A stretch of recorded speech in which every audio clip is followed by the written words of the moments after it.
Salamo faharaiky amby roapolo.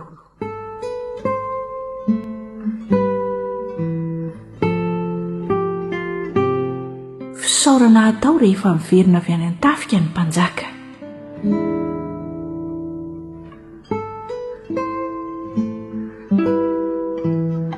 Jehovah, ny herinao ny falian'ny mpanjaka, ary endreny abehan'ny firavoravony amin'ny famonjenao.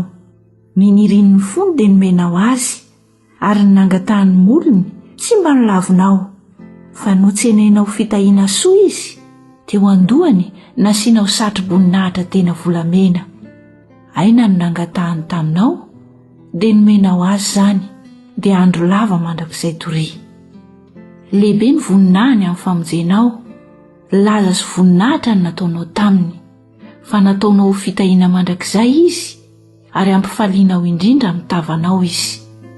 Fa ny mpanjaka mahatoky an'i Jehovah, ary noho ny famindram-pon'ny avo indrindra, dia tsy angozohozo izy. Ho azo ny tananao ny fahavalonao rehetra, eny, ho azo ny tananao ankavanana ny mankahalanao. Ataonao tahaka ny fatana misy afo mirehitra izy, amin'ny andro isehonao. Jehovah andany azy amin'ny fahatezerany, ary endevina azy ny afo.